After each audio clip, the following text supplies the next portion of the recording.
Go. Hello, welcome to the Weekend Bucky call of December 16, December 17, the last call of 2023. And I don't think we've decided on when the next call for 2024. Did we decide when we were going to start up in January? I think it was Yeah, after I have it. middle, I have it in the my middle, notes. Yeah. yeah, the I have middle it of 113. On January 13, 14, it'll be our start time. So we will come back then, but this is the last time for now. And we may have more people joining us. Richard, how are you feeling, and what do you anticipate to get out of today? Well, I'm feeling pretty good. I'm glad to be back. I certainly have missed a number of Saturdays and traveling out of town or some other kind of obligation. So nice to connect back in on the last meeting of the year. I'm not exactly sure what I want to get out of it. Certainly the continuation of exploring Bucky and Critical Path and a follow-up, or not a follow-up, but sort of a continuation of other discussions. With this morning, I spent 3 hours with what our group is called worldwide or world weavers, in terms of even wanting to think about changing the current WWW, World Wide World, into more of the truth of a world weaving world, not a worldwide world. So my nemesis from Fuller in terms of flat earths and ins and outs and ups and downs continues to dog me in so many things that I get affiliated with. So, so I'm looking forward to a dialogue and getting further into some of Bucky's thinking in the Critical Path. So, hi, Anne. It's good to see you again. It's been a short while since we've talked. So, how are you feeling? What do you want to get out of today? yes, Take hello, away. thank you, Rich. Yes, hello everybody. Yeah, just I'm actually in the car. We're heading out. So I will probably be working without the camera on later on. Yeah, I'll be listening in and I'll be part of the conversation. Just that I will not put the camera on due to the reception. Okay.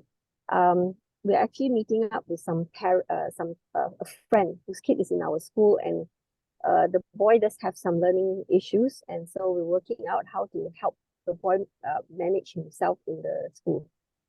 So that's why I'm out the house. And then after that is Christmas shopping. So a little bit of what's been happening this past week. I was away in Bali, and as we've been discussing Critical Path and how Bucky views the universe and our world and everything, yeah.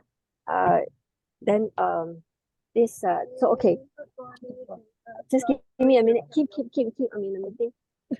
Okay, this is my friend Kim, my partner as well for our group. She's one of the co-founders. So there's Richard, Steve, and Julian. Okay.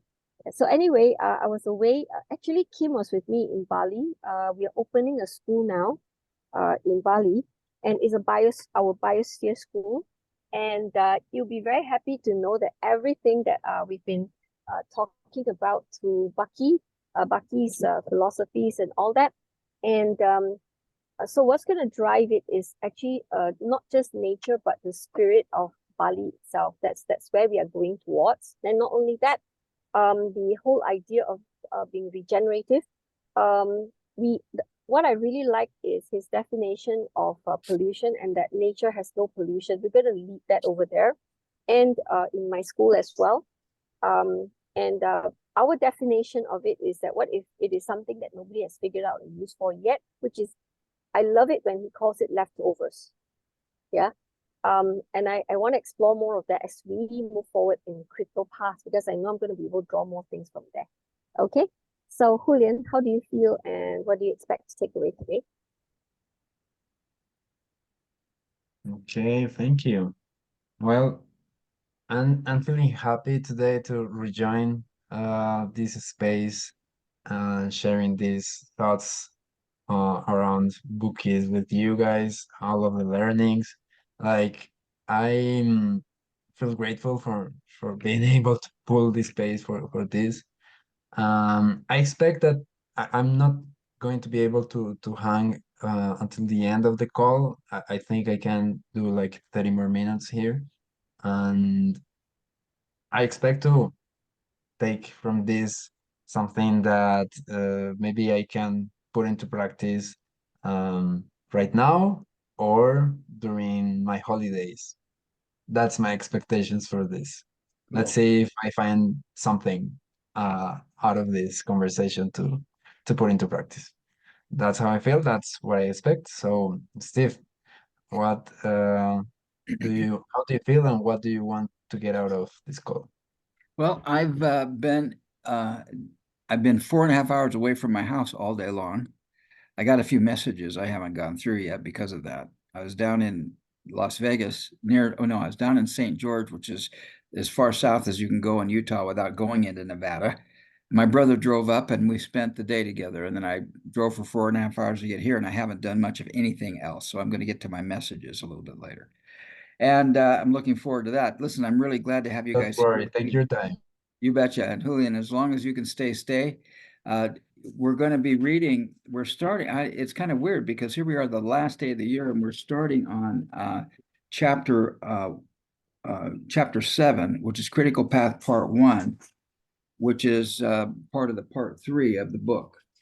So we're kind of starting. It'd be more poetically efficient to start next year on the chapter 7, but we're going to start it tonight. And wow, I'm looking forward to this.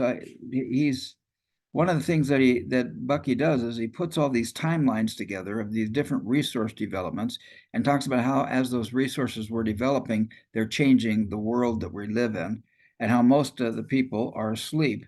And he's trying to point these things out. So that's what the critical path is that he's pointing out. So we'll go from there. And Julian, how do you feel about reading stuff? Do you want to read? Completely You ready. want to read for a few minutes? Well, whoop, there's your notes. Do you want to read for a few minutes while you're here? Let's go. Yeah. All right, good. So part 3, Critical Path, chapter 7, part 1. Okay. So part one says, in scientific prognostication, I don't know what prognostication means. We have a condition. Prognostication means projecting into the future, Okay. predicting the future. Okay, go ahead. Okay. Um, so in Ready? Start scientific again. prognostication, we have a condition analogous to a fact of archery. Archery. I'm not sure which one. Yeah. The farther back you are able to draw your longbow, the farther ahead you can shoot. For this reason, we opened this book with our speculative prehistory, taking us back 5 million years through 4 ice ages and at least 3.5 million years of scientifically proven presence of humans on Earth. Okay, it's going to be a trip. So, we are confident of the validity of our speculative prehistory because it is predicated on naked humans' physical limits of existence. Okay, and on environmentally permitted and induced human behavior and on human artifact altered environments and their progressive circumstance delimiting and capability increasing effects. There's a lot there. Yeah. So it is also synergetically comprehensive. Yeah, let's Okay, we pause have right there. Let's pause right there because that is a lot of stuff. Uh, yeah. if Okay. Manu were here, he would say, well, goodness, this sounds like Susan Cortese's, she talks about evolution type 1 and evolution type 2. And evolution type 1, he refers to here of the 1.5 million years of scientifically proven presence of humans on Earth and how humans evolved on Earth without technology. And then type 2 evolution was when we actually created technology. So he's saying him, are confident of the validity of our speculative prehistory because it is predicated on naked humans' physical limits. So that's type 1 evolution, and the existence on the environmentally permitted and induced human behavior on human artifact altered environments. In other words, we went in and chopped down trees and burned things, and we built our little huts. And so, and it is also synergetically comprehensive. I wish I knew what that means. It means synergetically, it means combining to make itself. So it's comprehensive because everything worked together to bring it out here. That's the way I'm going to interpret that. And Okay. I'll have to admit that that's one of the more complicated paragraphs in Bucky's language, Bucky's words. You want to continue to read, or I don't want to torture you, but as long as No. we're going to put you to work. No. Let me see if I got the evolution type 1 and evolution type 2. So Okay. evolution type 1 is before we get to build technology, Yeah. and the evolution type 2 is after we started to build Right. technology. So technology to me can be the la rueda, how do you call that? The wheel, Yeah. a wheel, spear, Yeah. Pencils. clothes and all of that.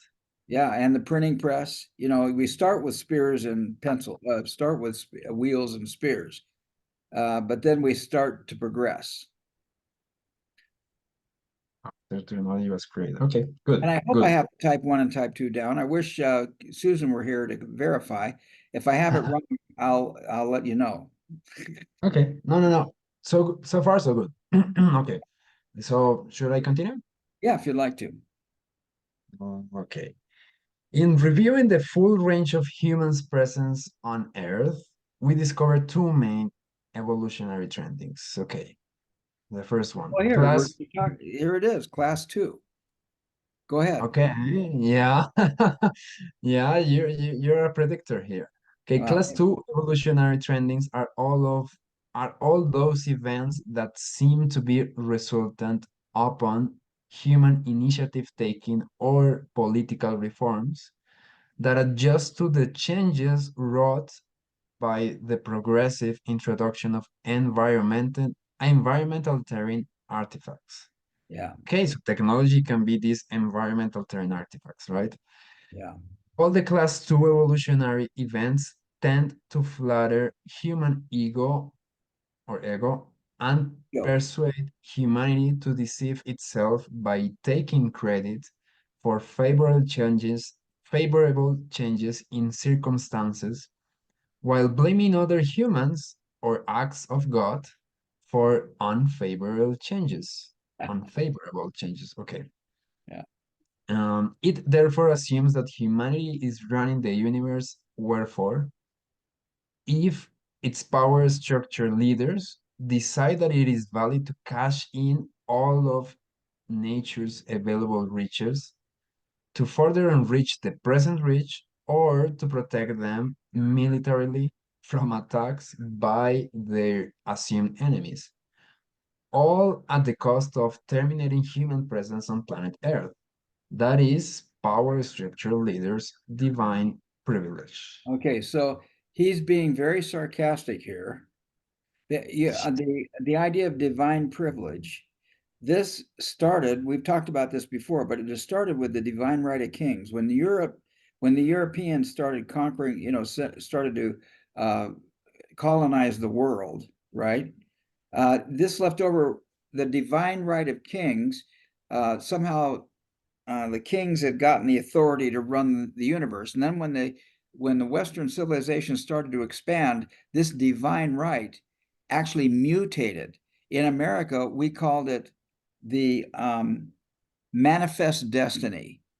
The white people, when they spread across and started annihilating the Native Americans, they felt it was their manifest destiny, that God wanted them to have the whole continent for themselves. And just like he says here, that all of class 2 evolutionary events tend to flatter human ego. You said it right the first time, and persuade humanity to deceive itself by taking credit for favorable changes in circumstances while blaming other human beings, the enemy, they, them, right? Or acts of God, like this hurricane that came in, even though we probably shouldn't have built our house so close to the lake, right? But we're going to blame that on God, not on our stupidity for putting our house there. You know, so we take credit for it, or we blame God or blame our enemies for the unfavorable changes. And then his punchline here is that all at the cost of terminating human presence on the planet, so that the power structure leaders could survive and be in, you know, this is where all the available riches to further enrich the present rich, or to protect them militarily from attacks by their assumed enemies. So he's being very sarcastic here, and giving us a satirical, or sarcastic point of view about the nature of human expansion on the planet. Richard, you were kind of out there for a second. Were you listening? Do you have any comments on this? I'm not asking if you were listening. I'm asking, do you have any comments on what I just said? Because I may have said something screwy, and you're muted.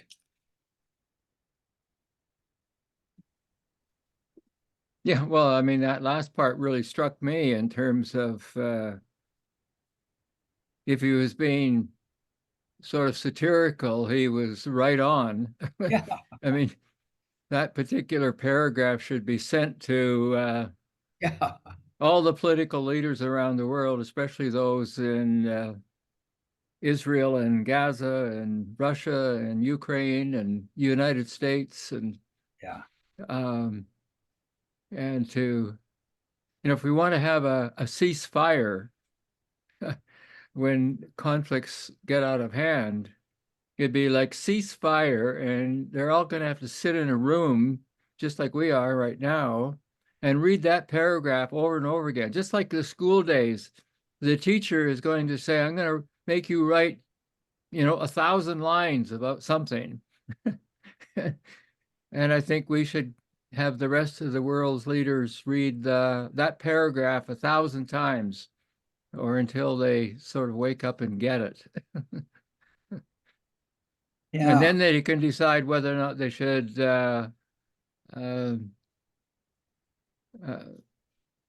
stop the ceasefire and go back to their killenry and Yeah. and continue on with their divine right to take us all down the tube. Yeah. Wow. Yeah. Yeah, I have something to say as well, because you know, I can so see it in school how it all started, right? Because everything is the children's fault, you know. If the kids don't want to do the work because it's so boring and it's so outdated and it doesn't make sense to do the work, it is the kids' fault for being lazy, you know. And the other one is the kids always get blamed for being distracted in class. So the point is, what are the teachers doing to keep the kids focused and engaged?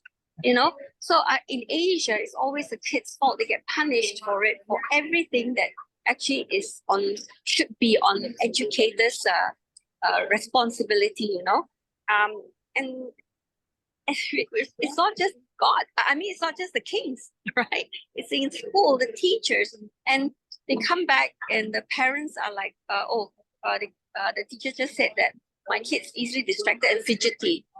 Because they're not supposed to move, right? They're supposed to sit at the table with their arms akimbo, right on the table, and not move. Right. So, yeah, I just want to put it out there. Yeah, I love what is being said there. Okay, Yeah. carry really on. Thank you, Anne. Okay, good. And so that you can enjoy part of the call, I'm going to read the next paragraph, Julian, so that you can enjoy listening to me screw up Bucky's writing. Bucky is one of the hardest people to read, so in English. So all the class 1 evolutionary trending. So I called it type 1, type 2. He's calling it class 1, class 2. I learned type 1, type 2 from Susan, and still the idea seems to be coming across. All the class 1 evolutionary trending is utterly transcendental to any human vision, planning, manipulation, and corruption. Class 1 evolution accounts for humans' presence on Earth. So this is all natural biological evolution over millions of years. It accounts for their having always been born naked, helpless for months, and inexperienced, ergo ignorant, hungry, thirsty, curious, and therefore fated to learn how to survive only through trial and error, one progressive accumulation of experience.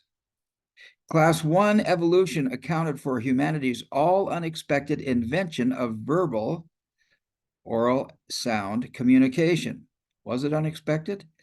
And thereby the integration of the experience one information of the many, whereby the integrated information of the many increased the capacity of humanity at large to cope with the exigencies of life.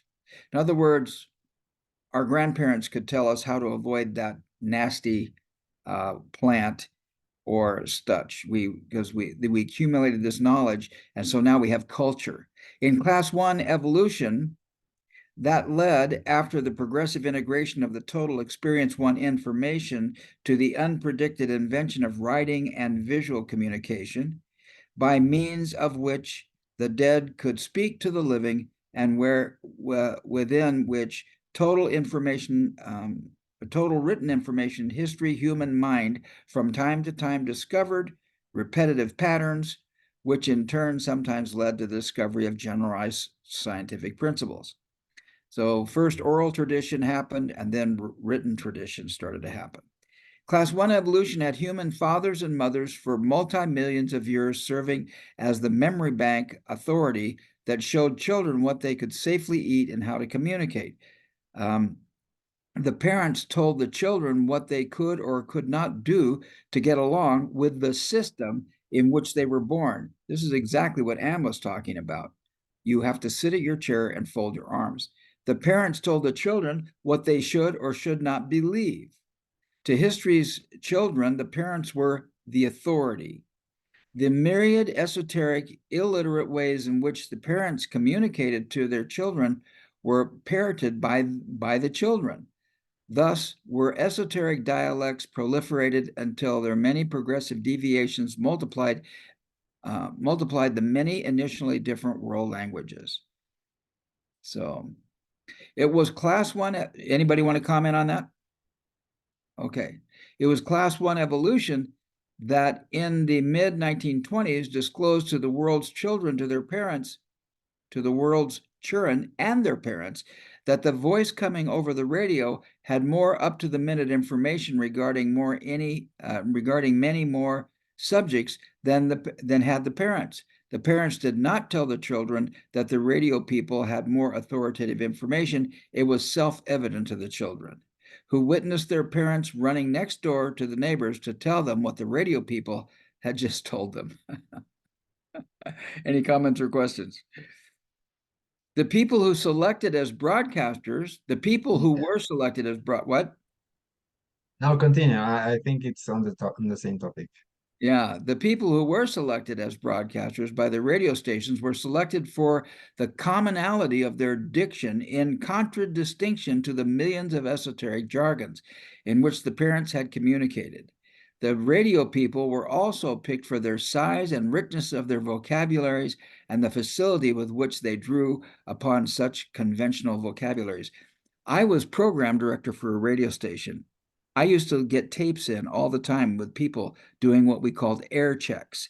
And it was my job to listen to the voice and say, does this person sound like our community? Is this person going to have the authoritative voice that our community, whatever dialects happen to be in the community, is this person going to relate to these people? Are all of them going to buy into this guy as the authority? Because if my station has the authority, we're going to be number one. And if we're number one, that means we can charge more for our commercials. True. And that has led to Fox News being what it is today, and MSNBC.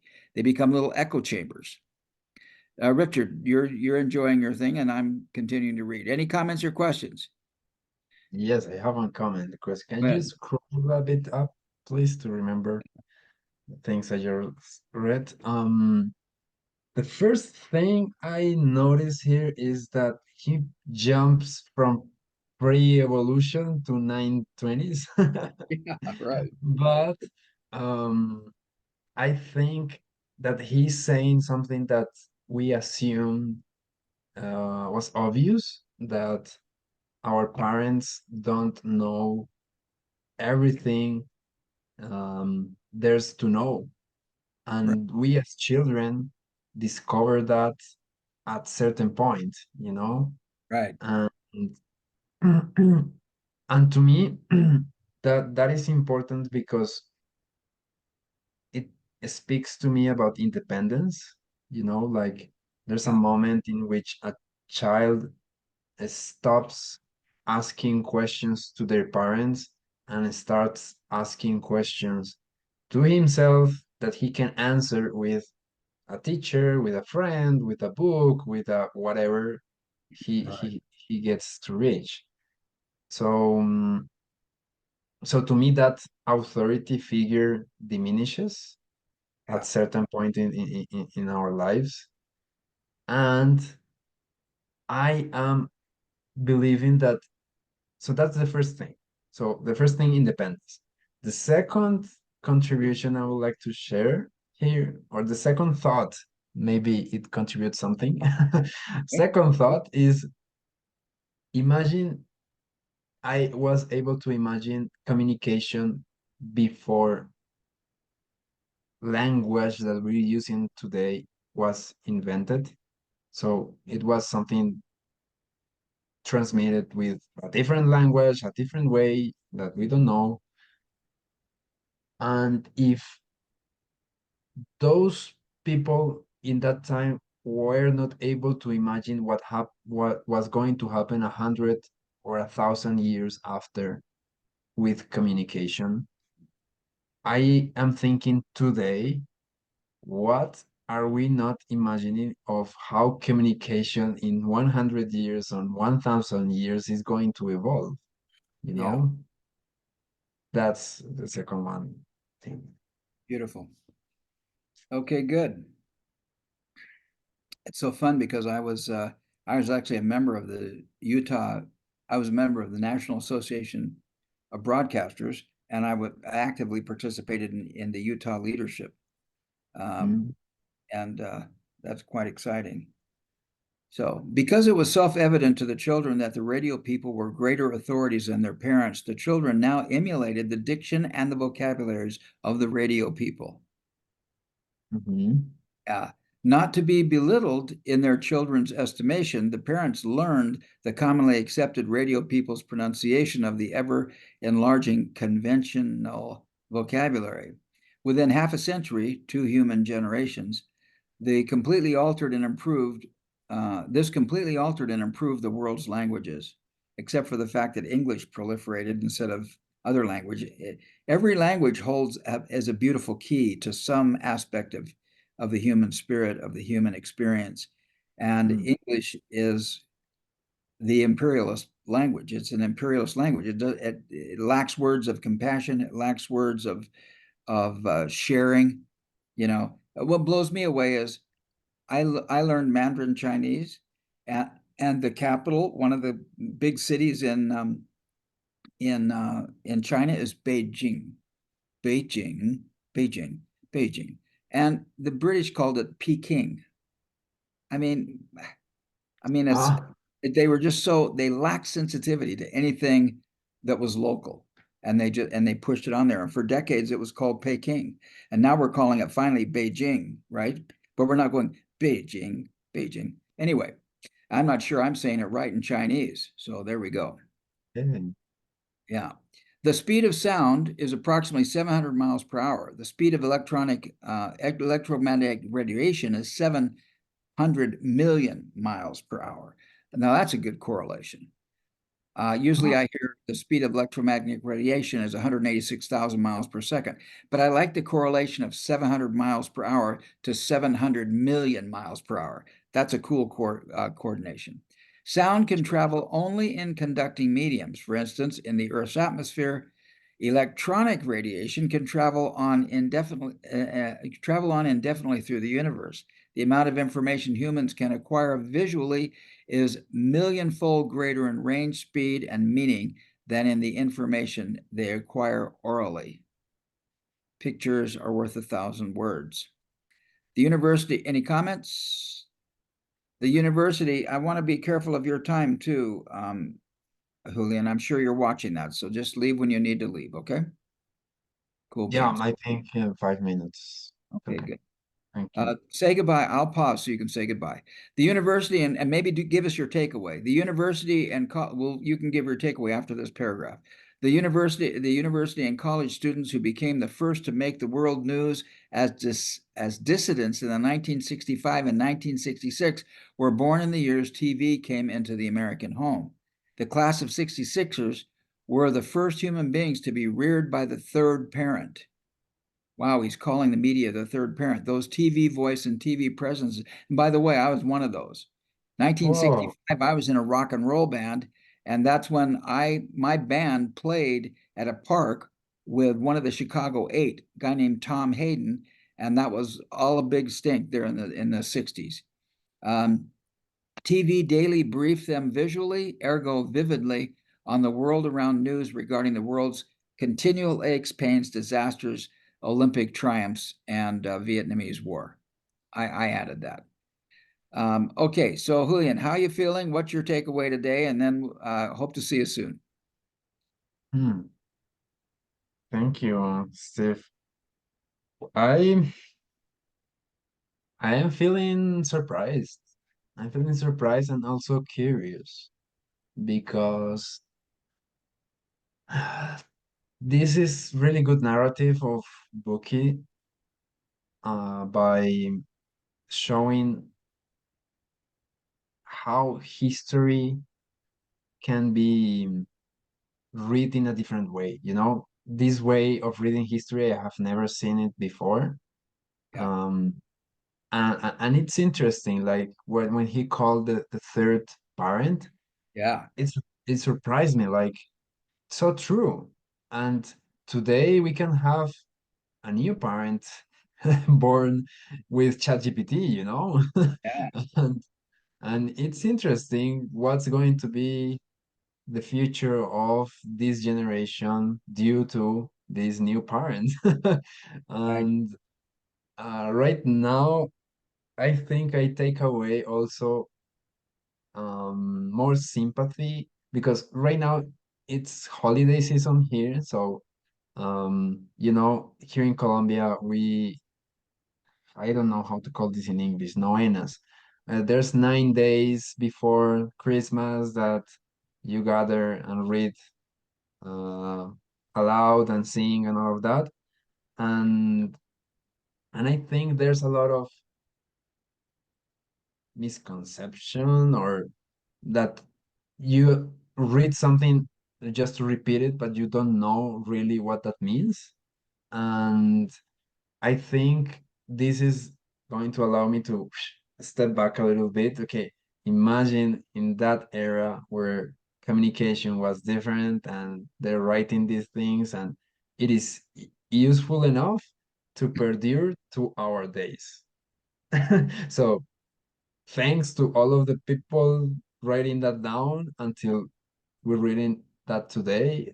Like I think that's a takeaway from all of this. And a big takeaway, what's the next communication thing? You know, like if electromagnetic is 700 million whatever Miles per second. miles per second, Is it miles like per second or miles per hour? Let me check. Go ahead. so if that's true, like there's a lot of potential there that we are not still using. Like I was listening the other day about quantum computing, quantum Yeah. yeah, quantic computing. Yeah. Great, amazing. Like we're going to be uh, very, very different in so few time. So yeah, no, that's what I take away. And thank you for letting me share this time with you. Good. I'm so glad you're here. Let me comment on on your takeaway because I Sure. was there. Richard and I were there back in 66, 67. And I was in a rock and roll band. Back in those days, there were only three news broadcasters. So we had the Walter Cronkrights, and we had the, oh crud, what are the other guys? There were like 2 or 3 people who made a difference. And there was a guy named Paul Harvey on the radio. I mean, these were voices of authority, and everybody was getting the same voice. Now in 2020, there is no 3 voices. There are just a bunch of weird voices everywhere, and there are these little echo chambers.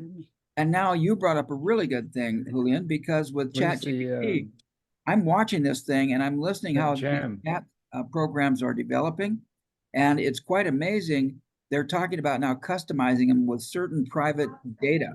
So like the news service, if you use it, you subscribe now to the news service, you ask ChatGPT a question, and it goes back through all those news articles and actually gives you the source of the information and footnotes it. I mean, can you imagine being a kid and asking a question and asking Reuters news service and then maybe asking Fox News what their point is, you know? And wow, what a crazy world we're going into. So I want to share with you that back in the 60s, there were 3 people telling us what the news were. Because I'm sure you had no concept of that. And now we have ChatGPT, Bart, and the other one that I don't remember. Yeah, well, there's a whole bunch of them. Google now is put their I forget what they called it, but now it's default. Well, the first thing on Google is the AI answer. True? Yeah, Is I'm it using true? yeah, Google Chrome. Google Chrome when I plug it in. That's the first thing we get is the AI answer. In fact, I just did a thing. What was I looking for? Good. God, no, they screw up everyone else. You don't like Because, Google? no. I believe that it's okay for Google, but See, oh, look here, get an no. AI powered overlay on this search. So normally, Okay. I thought that was going to take longer for them. no. In fact, there's a big deal. Google put their AI into their thing so well, and there's a big discussion as to whether it's going to hurt their income because they're no longer going to give you the 4 links right at the top. Like, look at all these ads. True. There now you get the AI thing right at the top. Of course, they're just testing it, so we don't know where it's going to come in. You know. Yeah. So Okay. anyway, thank you for No. sharing. Anybody else want to say goodbye to Julian before he? Yes. Um, Julian, I'm also from the 60s, okay? So, Oh, but you're in a different latitude. I think we can complement stories from the 60s over there and stories from the 60s over there because I'm very, I don't know how is the if the word is contaminated, but I'm very influenced, very lot influenced by American because there's a lot of American movies, American books, American authors, coming to South America. So yeah, happy to any moment share stories about 60s over there. Now, and you weren't old enough to be in the 60s to have I it. am. Are you I really that was, old? yes, My yeah. goodness, I was I born was in, early 60s, 62 born. oh, you're So what? yes, I grew up in the 60s. Oh, okay. Well, I Yeah. was born in 46. So, you know, I was a troublemaker by the time the 60s hit. I think Richard was too, but he was focusing on his scholastic education. I was in a rock and roll band. It took me 6 years to get out of college, and I never graduated. I had 5 minors and no major. What were you doing in the 60s, Richard? In the 60s, I was starting my career and ending up in Montreal at McGill to study social work and beginning to get connected with the protest type of movement and sit-ins in dean's offices and that sort of thing in terms of Did you do a sit-in? we did a sit-in because they were trying to reject a student for some kind of behavior or Wonderful. non-compliance. And then in 1968, I had my first trip to the University of Chicago to take a summer course for 2 weeks. And that was well, just after Martin Luther King's assassination and Ugh. just before Robert Kennedy's assassination. And and the campus, it was the first time in my life that I saw police cars with 2 occupants and a shotgun in between them, and a warning to us not to go out alone. We could hear gunshots in the background near campus, and definitely told, don't miss the C train station that stops for the university campus, because the next stop takes you into the South Chicago ghettos, and you could be in big trouble.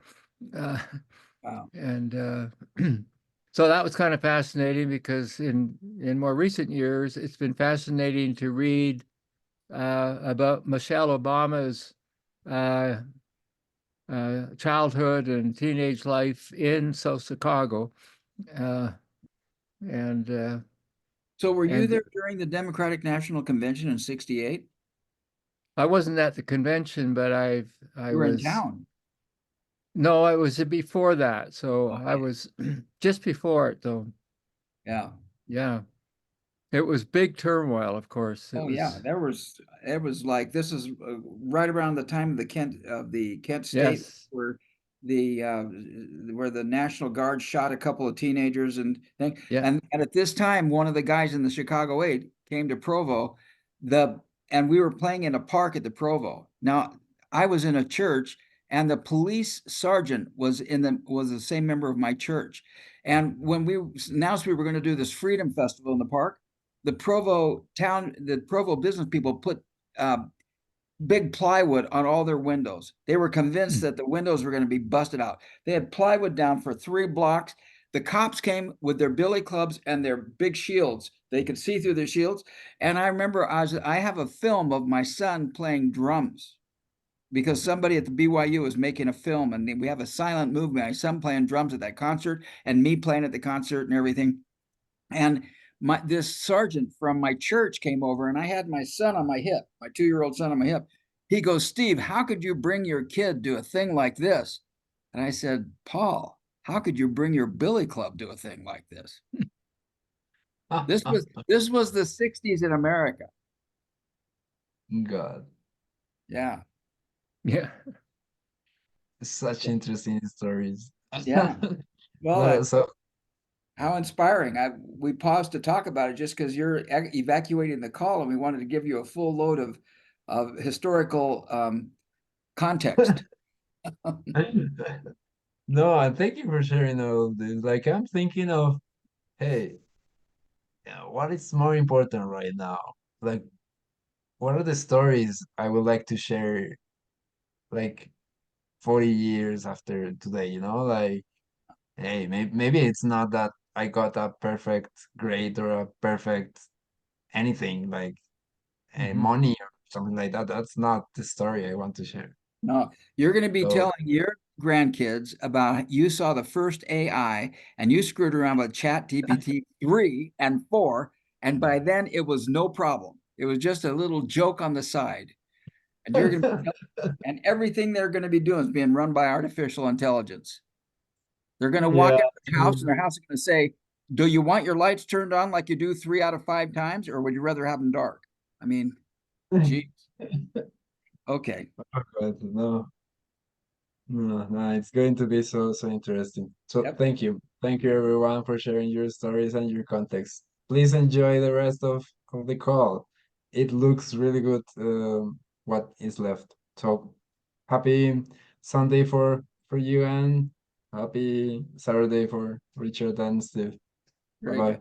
good. Bye-bye. Well, that was fun. And you don't look that old. Oh, thank you. I am. I'm a senior citizen already. I didn't want to say, Anne, what's your experience in the '60s? Because I thought you can't be that old. And so thank Yeah, you it is. Yeah, because we had access. We one of the earlier houses that had black and white TV. Oh, wow. And yeah, so already even back then, and we were not like, it was a lot more affordable back then. And so we were able to have that, even though we don't come from homes that are wealthy at all. Government servants, my parents. But the point was, even back then, we were watching the Flintstones and the Jetsons and all the American TV shows that you can name in the 60s, Gilligan's Island, F Troops, you name it. We watched all that. So yes, we know a lot about America. And we grew up with American English, even though we are a Commonwealth nation, right? So we don't speak with British accent. Most Malaysians don't understand the British accent. They can't catch what the Brits are talking about whenever they watch a British television series, for instance. So yeah, there you go. A little bit of background over here. Yeah, we went to France, and French people cannot tell the difference between a British person and an American person. They have no concept of the difference in the accent between Brits and Americans. Constantly, they were saying, "Are you British?" No, we're American. They didn't have any. Until we asked, what? So even though we do have our Malaysian accents and all that, so when my children also grew up speaking English first. So when they went to study in Australia, the Australians refused to believe that they were from Malaysia, and kept insisting that they were from America. I said no, and they said no. But they grew up with American shows. Yeah. With a little bit of background over here.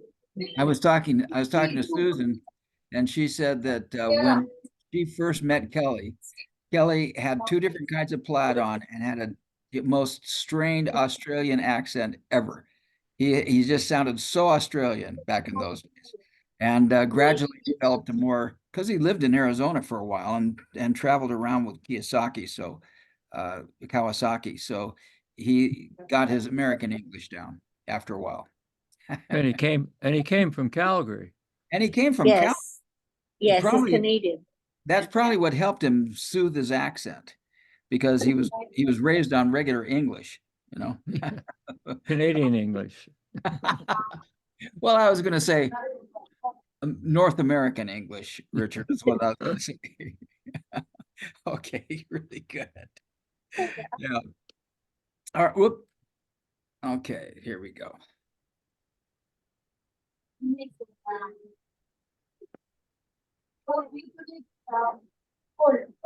I don't remember where we were.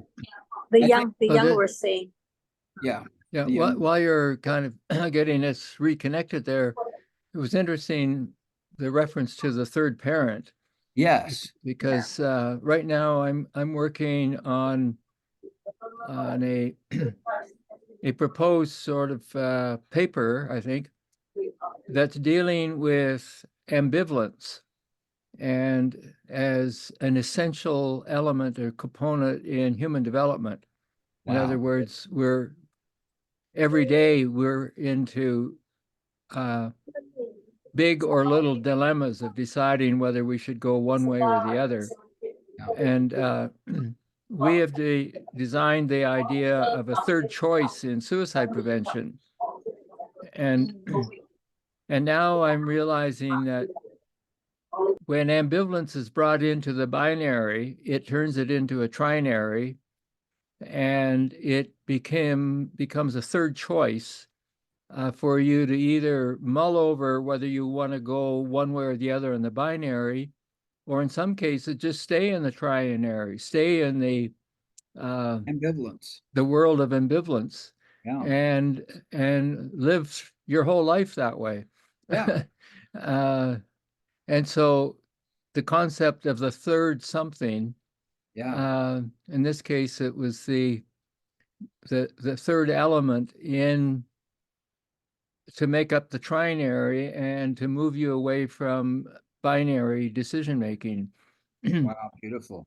And so it's another way of using the triangle as a stabilizing force. By when you turn 2 into 3, then you have an element of stabilizing.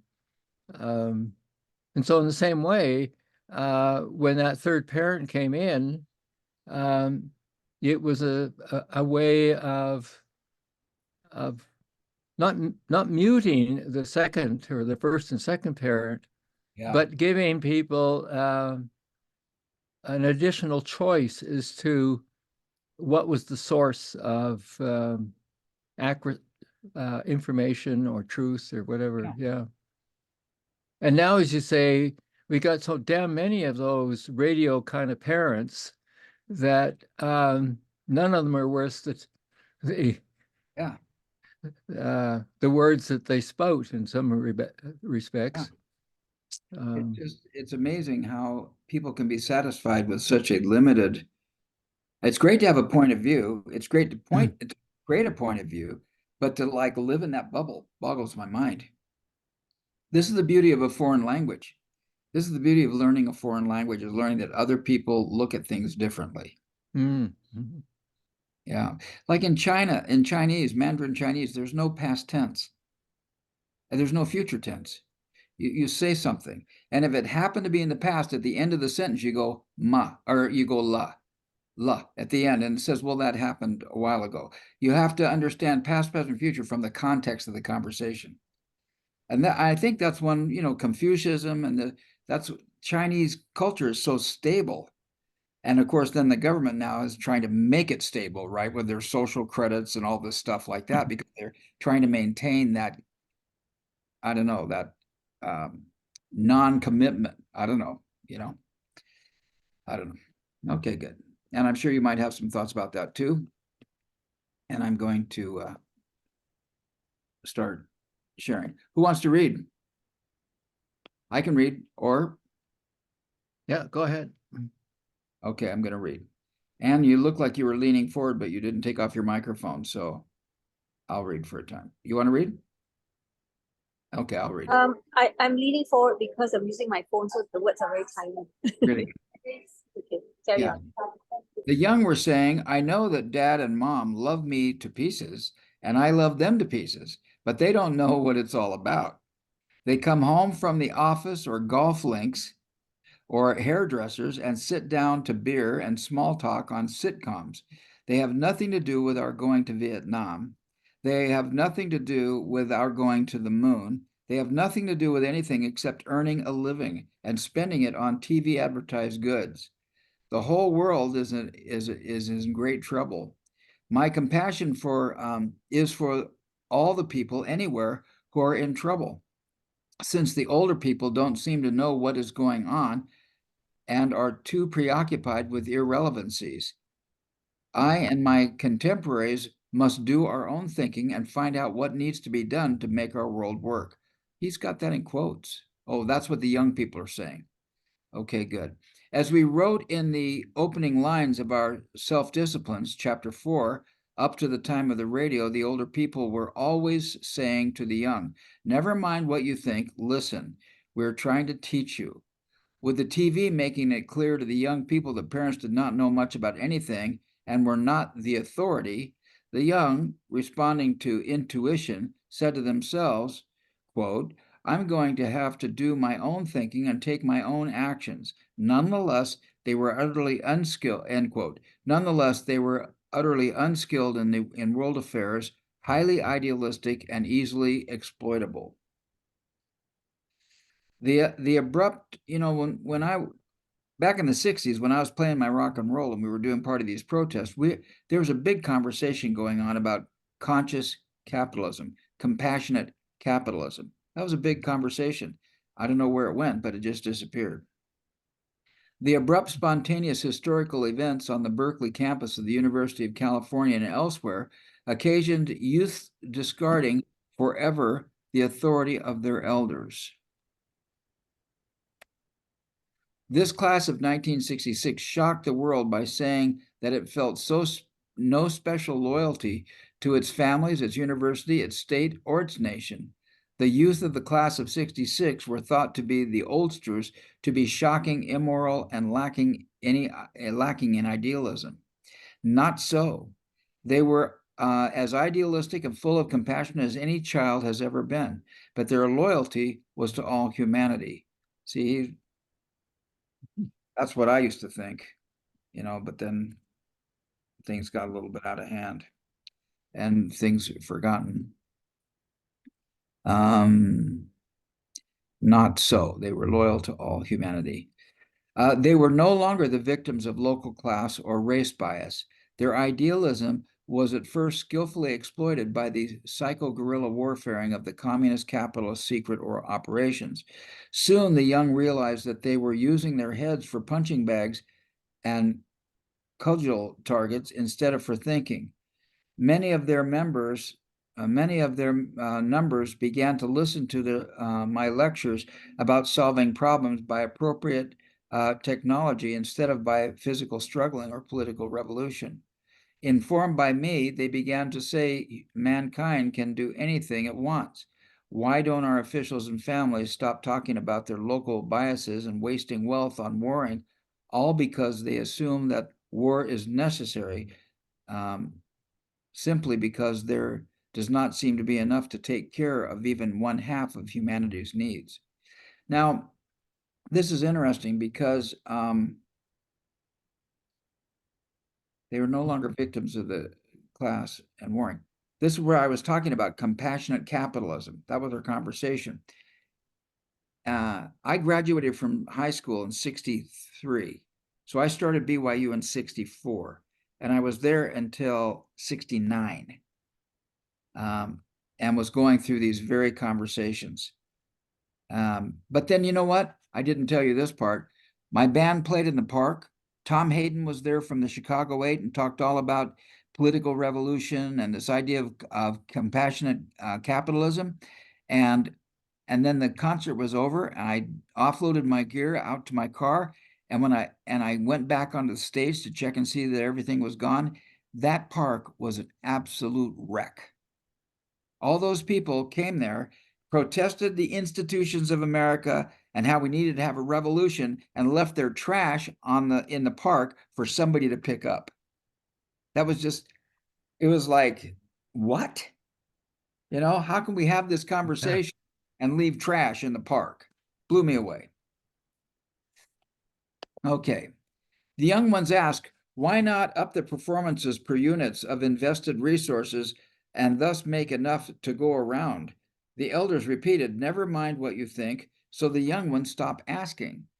Occurring after millions of years of the absolute unquestioned caring for the young by the authority of the elders, this metaphysical cutoff, like its physical counterpart, the cutting of the umbilical cord after the child is born, has access to its own oxygen, occurred when humanity had acquired enough relevantly critical information to be able to proceed on its own initiatives, divested of the many misinterpretations by the elders as to the total significance of the total information. This cutoff experience is typical of all Class 1 evolution, which is always transcendental to Class 2 evolution, to human planning, contriving, manipulation, and corruption. So I had it a little bit wrong when I talked about Class 2. I thought Class 2 was evolution of human beings after technology, but evidently Class 2 evolution is based on human planning and contriving and manipulation or corruption. As typical class, well, go ahead.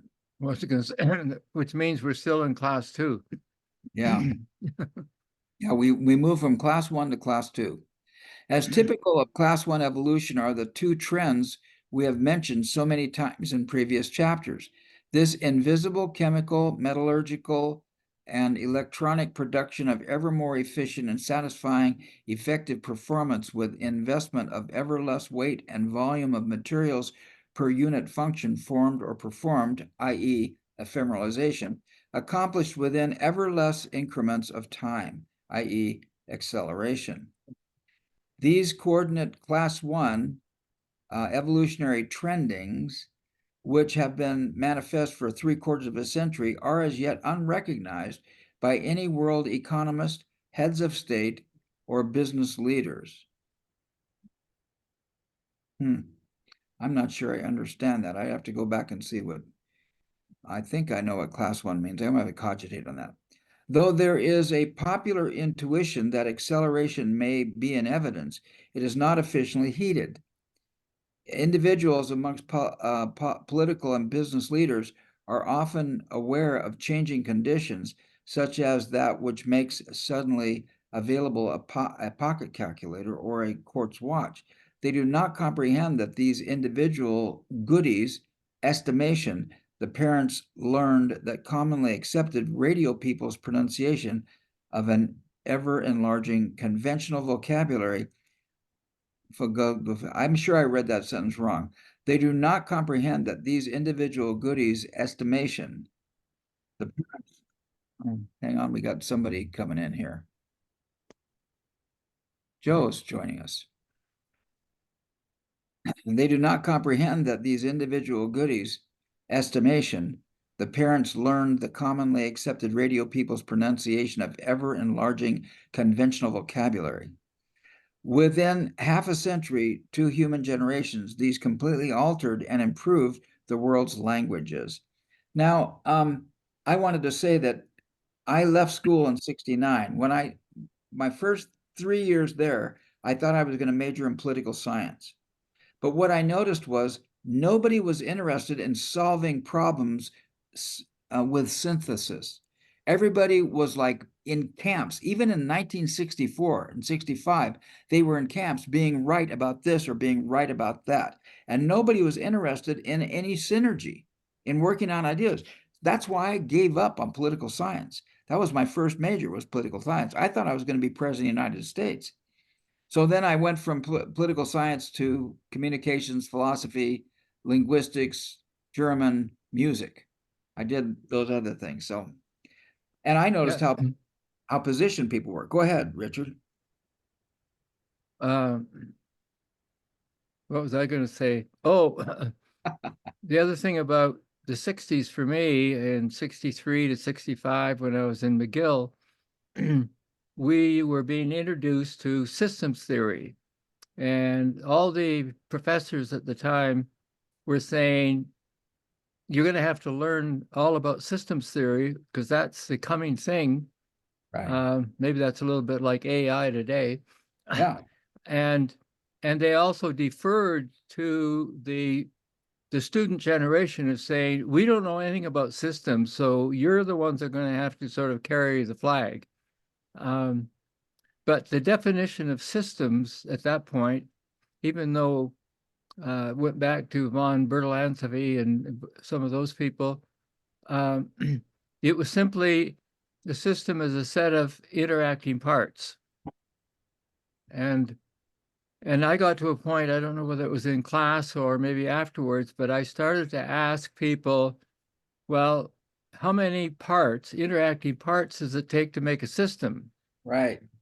And the answer was always, well, we don't know. Right.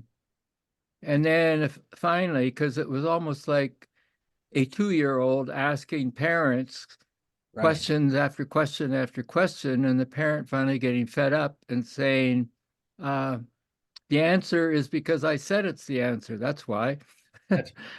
And anyway, so the exasperation answer was always, well, it's got to be at least 2, I guess.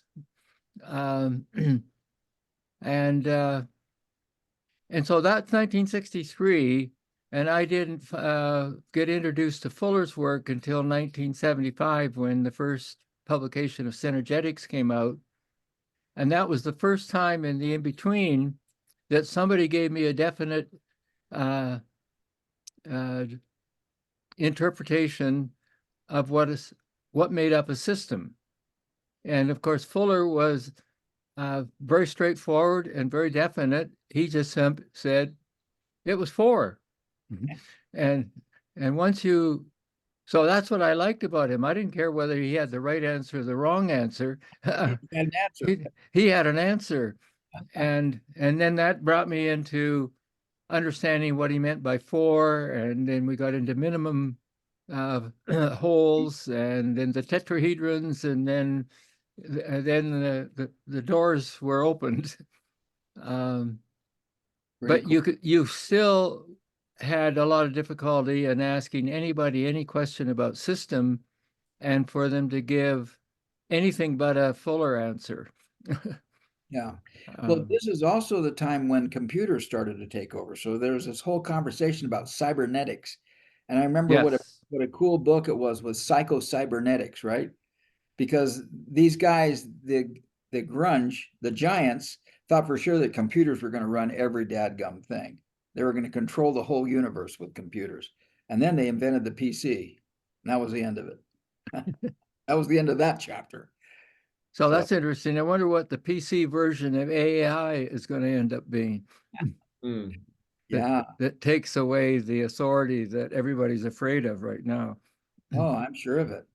I'm sure of it. I can see a kid in a spaceship saying to the computer on his spaceship, "Hey, look, we got to solve this problem, work on it. I'm going to sleep." Yeah. You know, and then waking up in the morning and having the computer say there are 4 alternatives. You know, which theory do you want to process? You want to go with Buckminster Fuller's tetrahedral theory, or do you want to go with Einstein's E equals mc squared? What is exactly what's your paradigm for solving this problem? Geez. Joe, it's good to see you. Nice to see everyone. Welcome to your welcome. Okay, let's see here. Oh, crud. We already read that a while ago. Yeah, I think it went back to 2:30. I must It have should bumped be the further. thing. Those languages.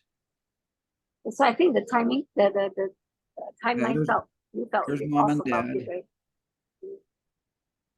Do anybody remember one of the strings we just last said? They never mind what you think, so the young one stopped Mhm. asking. Manipulation or corruption. We read that. Also typical of class 1 evolution are the 2 trends that we have mentioned so many times in previous chapters.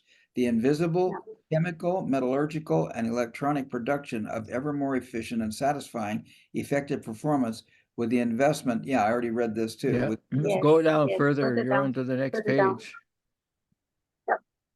Yeah, I think we're, well, Yeah, look, we're right Yeah, there. down, further down. yeah, I think, Even after Olympic triumphs, further down. you know what? It looks like Yeah, I had further it in down. there twice. That was my bad. I pasted it in there twice. So the young one Oh. stopped asking. Yeah, Geez, I've got it in there again. There's ephemeralization and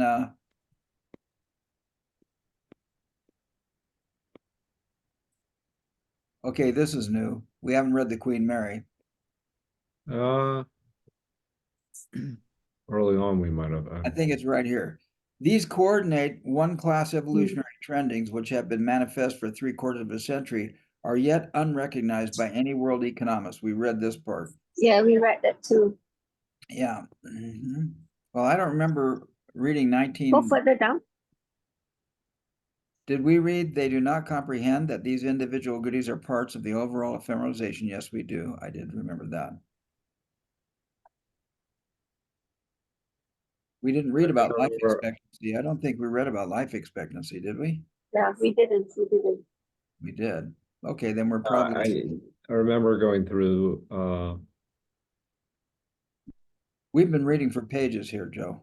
yeah, I mean, fundamental behavior patterns. Yeah, I mean, I'm going to start with all technical evolution.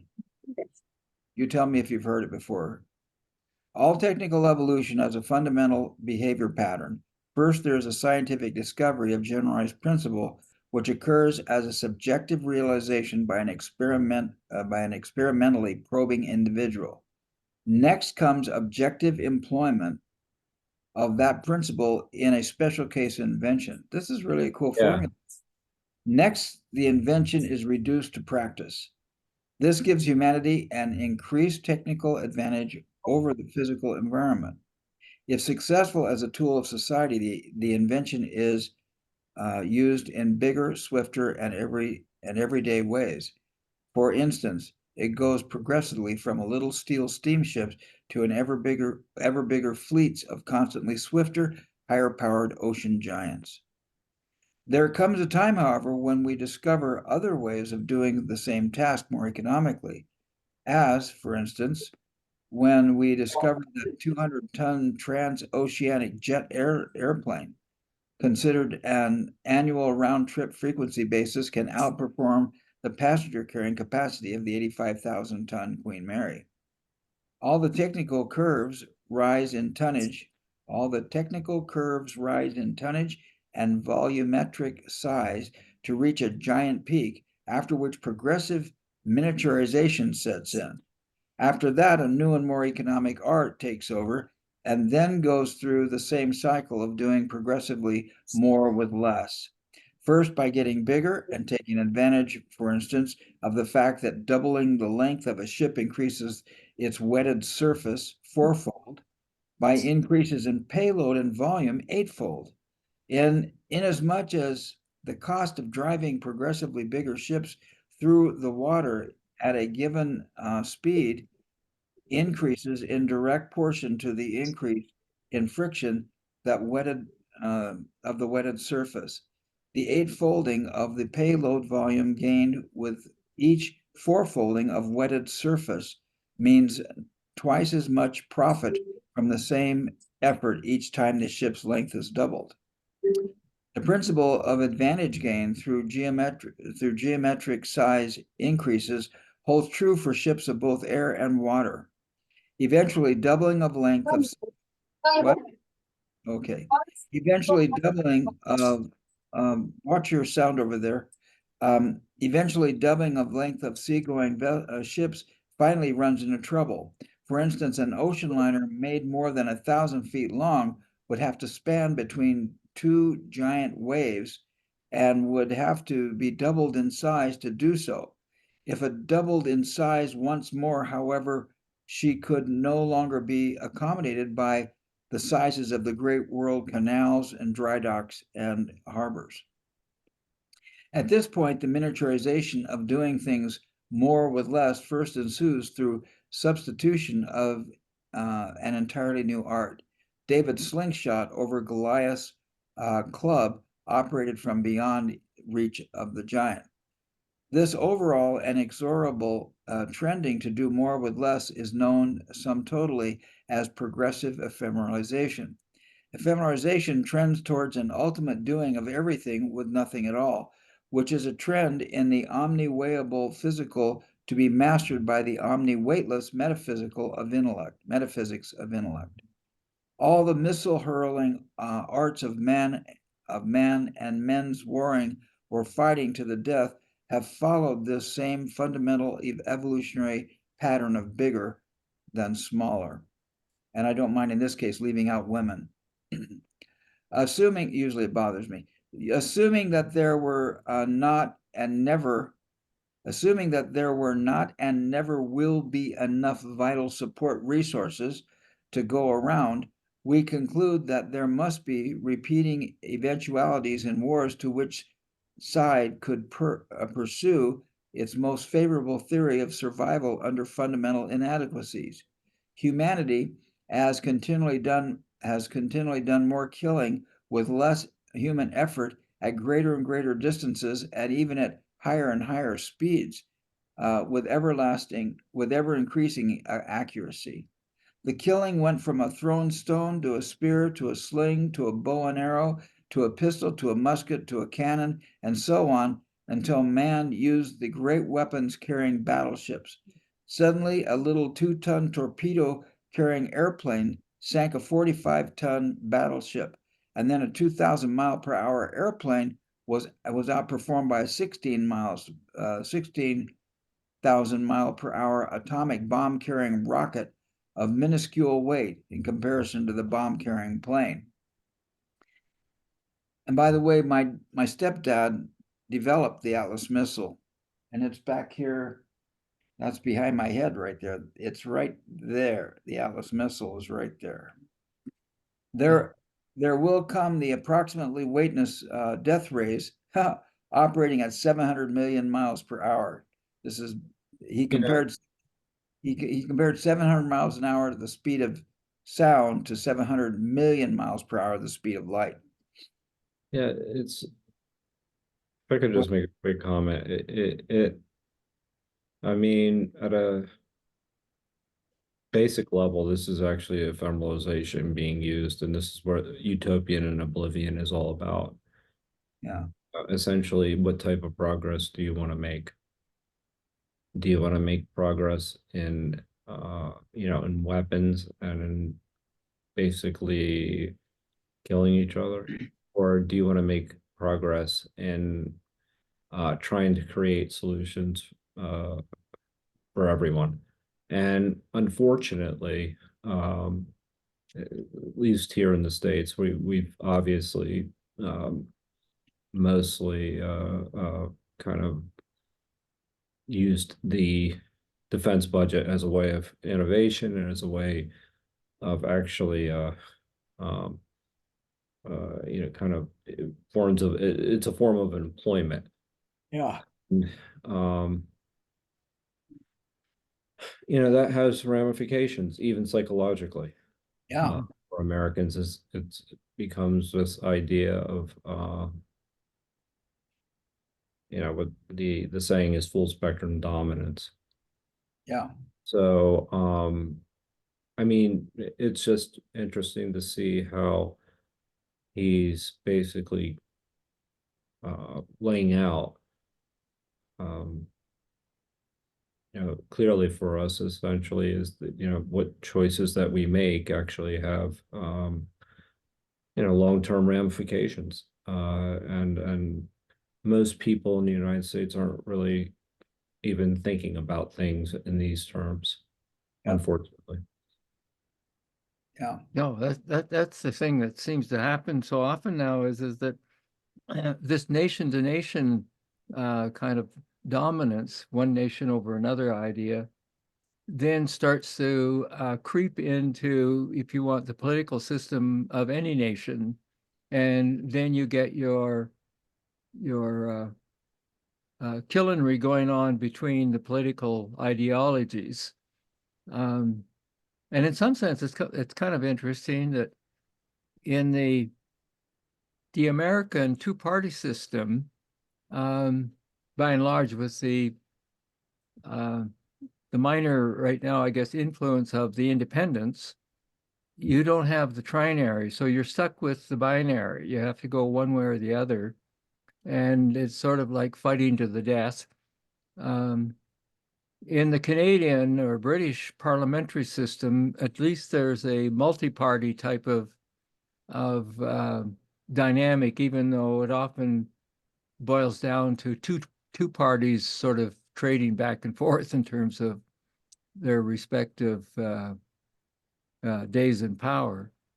But what I'm getting at is that from an earlier discussion today and what I've been working on in the paper, the importance of going from binary to trinary, so that there is this kind of stabilizing effect that a triangle provides in our political world and other kinds of worlds, whether it's educational or elsewhere. And it's so hard to get out of the binary sort of world that we live in. And so there's these kind of examples that he's telling us about in the reading, and that we can see alive in front of us. Alive. It's another kind of reference to what he said is the live show that's in front of us every night when we see the stars, and some of it's 1,000,000 miles or 1,000,000 years ago, some of it's 1,000 years ago, some of it's 10 years ago, and it's this alive, non-simultaneously sort of scenario that's going on in front of us, and it's almost like we're seeing that now in front of us, whether it's again in the Middle East, whether it's in the Ukraine and Russia, or within the death throes of American politics. Right. Yeah. I think you make a really good point, and this is the point I made, I think 2 weeks ago, is ultimately when you have this kind of binary, right or wrong type of thinking, that's the opposite of comprehensive thinking. Mm-hmm. Where you can actually come to some kind of reasonable conclusion, where it's a non-zero sum game.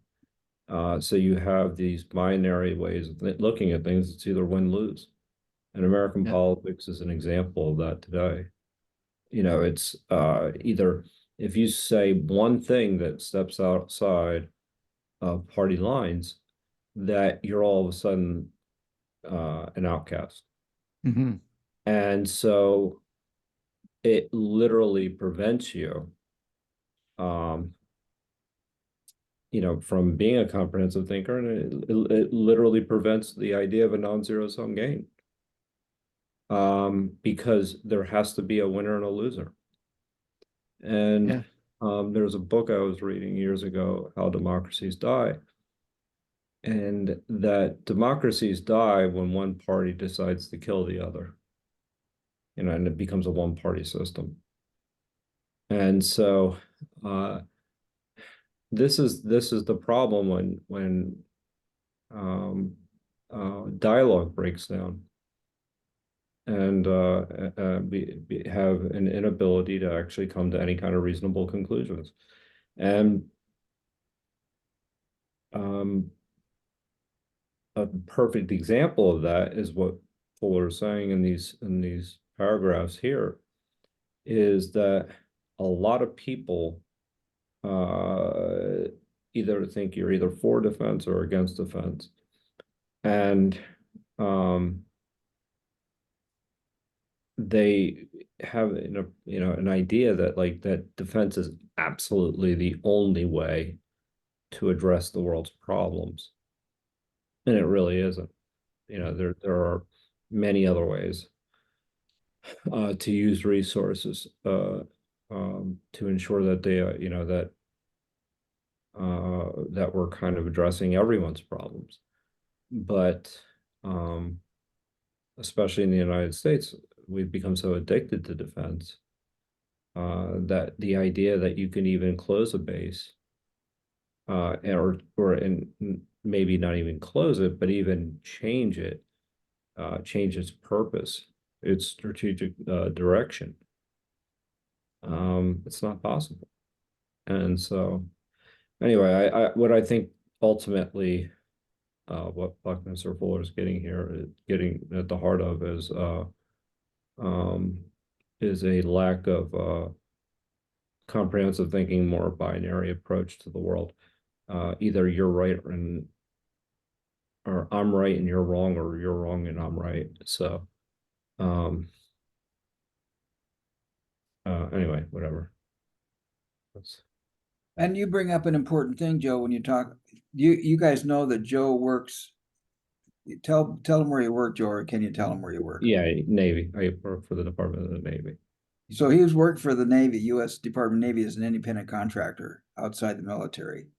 And he's telling us what he sees every day and has to cope with every day. Yeah.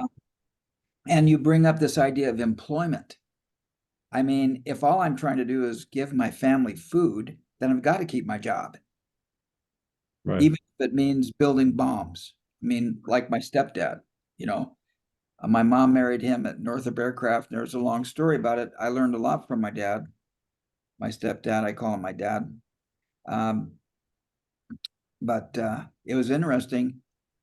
He was the third highest paid guy in the United States. He made more money than the president of the United States back in 1959, 61, 63, back while I was going to high school, between 59. And, you know, it's interesting. I just want to say that when the Buddha gave his eightfold path for enlightenment, number 2 is right livelihood. Look at your freaking job and see if your job creates killingry or livingry. Right livelihood. That's part of the eightfold path. Quite interesting. So that you would bring that up, Joe. Any other comments or questions? Okay. Okay, I think I'd like to say something here. Okay. When it comes to weaponry, I realize that I think we're at the point where doubling the size of the ship no longer works, you know, because because actually we're at the point where if somebody shoots something, the person can shoot back and neutralize the shot, you know.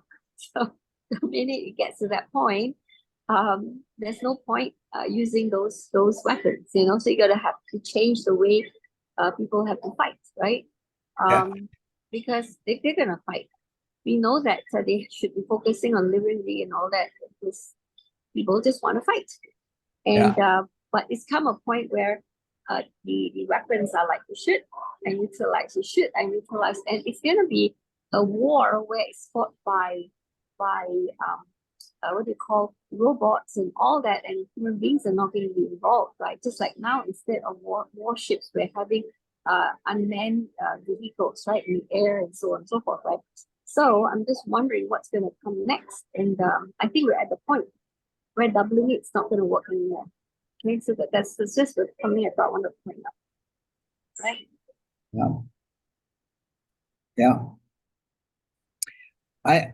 I know right now there are people who say that they were using those death rays in Hawaii for the start the fires. So I hate to spread rumors, but those death rays operate at 700 million miles per hour, the speed of light. At the present point of history, the uranium bomb has been displaced by the hydrogen bomb, and then it was discovered that if either side used the newest, greatest weapon, this is what Ann was saying, both sides and the rest of humanity would perish. So the biggest weapon could not be used, nor could the equally large and mutually destructive biological or chemical gas warfaring. Both sides then discovered that killing of the enemy's people was not their objective. Killing the enemy's ideology is the objective. Killing the enemy's people brings sympathy and support for the enemy from the rest of the world, and gaining the good opinion and support of the rest of the world is one of the new major warring objectives. My gosh, is this Israel and Palestine right now? It's like prophetic. Wow. Okay, at this point, both sides have started to explore waging of more war with lesser, more limited killing, but more politically and economically devastating techniques, just as ephemeralization employed ever more minuscule instruments and thus took technology out of the limited ranges of human senses into the vast and invisible ranges of the electromagnetic spectrum reality. So too has major warfaring almost disappeared from the visible contacts of human soldiery and entered into a realm of invisible psychology. Yeah, isn't that sad that what he was saying when he wrote that book was true? It looked like we were going in that direction, and now all of a sudden it's flared up. It's like a dormant fire that's moldering underneath has burst into flames, and I don't think he could write what he just wrote today and say that we've I think he's trying to say that we've made some progress. Yeah. Well, evidently, it takes a lot for us to learn the lessons. You know, and by the way, there's Robert F. Kennedy has declared his candidacy as an independent candidate. For president of the United States. We're going to see. Evidently, Teddy Roosevelt was a third-party candidate, and that's when Teddy Roosevelt came in and started the New Deal and took Wall Street, put it in its proper place. And a lot of people are thinking that Robert F. Kennedy Jr. might be able to do that in America, but wow. I mean, here he is. If anybody's a target for assassination, it would be Bob Kennedy Jr. And yet President Biden will not give him Secret Service. I mean, it's so politically disgusting to me. What's going on with that? Okay. In the new invisible miniaturization phase of world major warring, both sides carry on attention-focusing guerrilla warfare, as was conducted in Vietnam, while making their most powerful attacks through subversion, vandalism, and skillful agitation of any and all possible areas of discontent within the formally assumed enemy's home economics. Wow. Wow. I'm just marking my book on that. In carrying on this new and unfamiliar world warring, they do not have to send ideological proselytizers to persuade the people of the other side to abandon their home country's political system and adopt that of their former enemies. Instead, they can readily involve, induce, and persuade individuals of the other side to look for discontent wherever it manifests itself, and thereafter to amplify that condition by whatsoever psychological means until the situation erupts in public confusion, demonstrations, and terrorism. The idea is to make a sense of the other economy, of the other's economy and customs, and thus to discredit the other's political system in the eyes of the rest of the world and destroy the enemy's people confidence in their own system. Of course, this is what's going on with China and the USA today. And one of the things I wanted to bring out here was that this idea of this unfamiliar world warring on ideological issues. During the Korean War, the Americans would capture Koreans and they wouldn't tell secrets, they wouldn't surrender. And the experience was when the Americans were captured, they would turn in a heartbeat and say that capitalism sucked and everything was wrong. So the CIA and the government went out to study what was going on with this.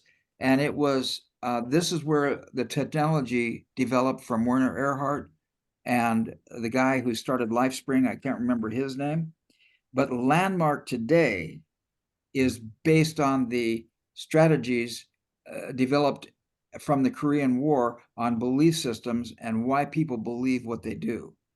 And the Landmark training, it uses that technology to support people in coming out of their limiting belief systems and approach life.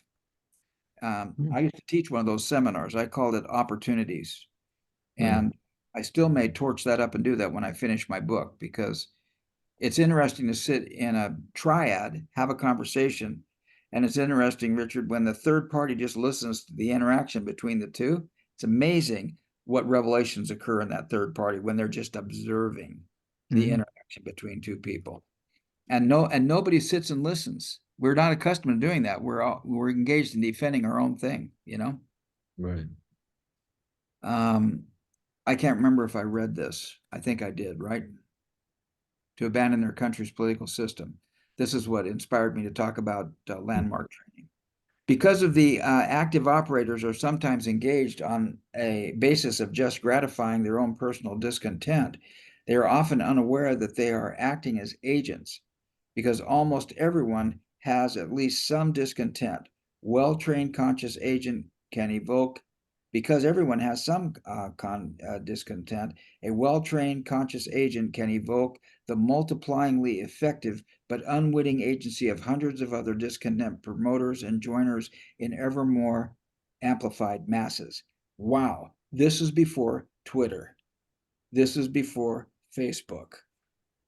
And man, how many people are unwitting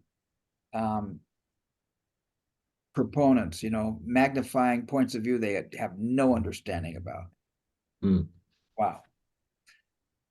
As a consequence of this new invisible phase of war, world war trending, most paradoxical condition exists. The highly idealistic youth of college age who are convinced that they are demonstrating against war are, despite the most humane and compassionate motives, often in fact the frontline soldiers operating as unwitting shock troops. Meanwhile, the conventionally recognized soldiers engaged in visible war zone warfare, either of ambush or open battle, are carrying on only a secondary, albeit often mortally fatal, decoy operation. Wow.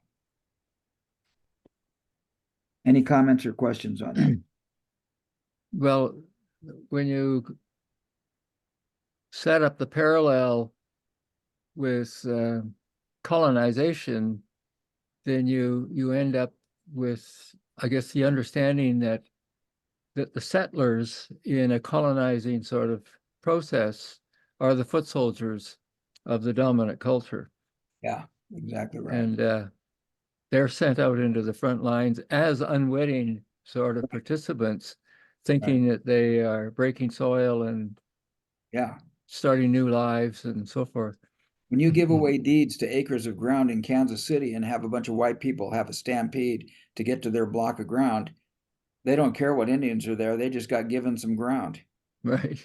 They're the unwitting soldiers. Yeah. Wow.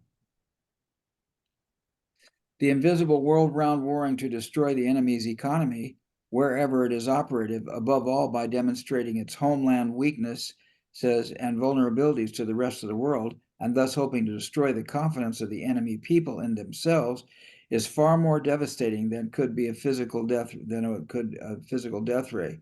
For it does everything with nothing. Furthermore, it operates as news, which moves around the world by electromagnetic waves operating at 700 million miles per hour. This is exactly China, by controlling social media, is maintaining a sense of stability in spite of the fact that it's in ignorance that America is not hanging on to. We're becoming so unstable in America over that very premise. At the moment of highly controlled political states that have a great defensive advantage over the open, freedom nurturing states by virtue of the former's controlled news. For it is the omni-excitable news of the free countries that is primarily exploded to publish and spread, and thus create a chain reaction of dismay throughout any and all of their organized discontent actions. Wow. Wow. The guy's being so prophetic. Wow. I keep reading because we're there, and you need to rest, Joe. You've participated today. I don't mind. I mean, either way. All right, if you want to go for it, there you go. It's with With the United States and Russia jointly spending over 200 billion a year and getting ready for an ultimate showdown between them, they each average about 20 billion a year, waging psycho-guerrilla warfare. Both the USSR and the USA were intent to break down the one's economy before coming to the far more costly all-out war.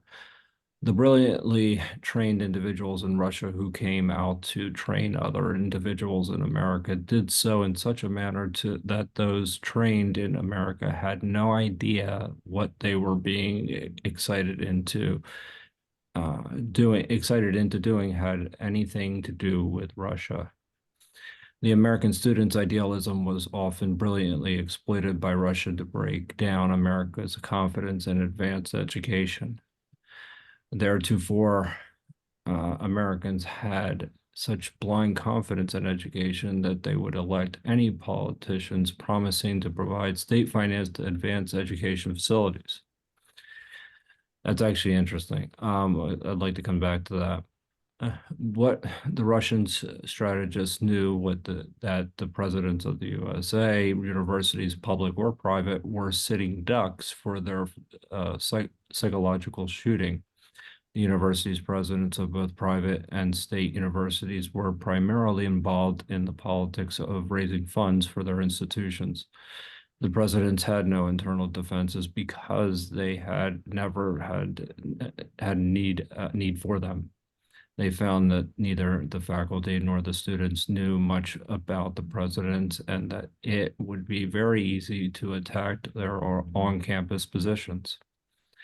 They could effectively exaggerate any faults manifest by the president. Let's talk about that. You said you wanted to come back to it. Let's talk about it because that's happening. Yeah, I mean, it's interesting because the idea that Americans had this blind confidence in higher education, that in somehow, some way, shape, or form, that this was a believing, and still is, a believing that a college education is a way to a better life, which it is, generally speaking. But in and of itself, it's just, the way we look at it, in my opinion, as it used to be a high school degree that really meant something. Now it's a college degree. Now it's a master's degree. And that the government can promise these types of forms of education, but never really think about or never really worry about what it really means to be educated.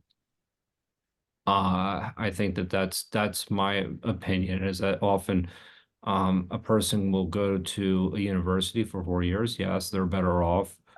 But are they really comprehensive thinkers? I used to have a professor from Princeton. He had gone to Princeton, got his PhD from Princeton, went undergrad to Haverford. And he was a big advocate of liberal arts education because the liberal arts education was much more holistic.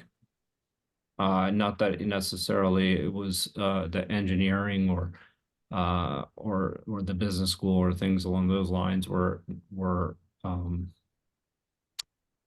bad things in and of themselves.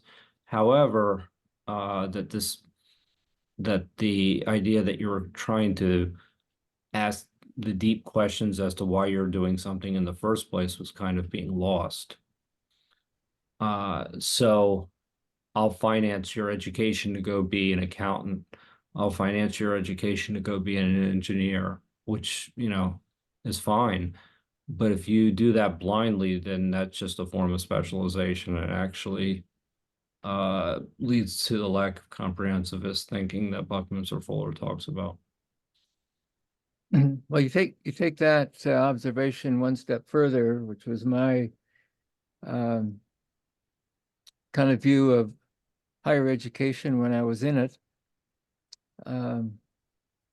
That this idea of the fostering more holistic sort of thinking people, and they would be better off going through an educational process to help them achieve that, had a certain amount of merit to it until you got to the final exit exams at the PhD level, master's level, etc.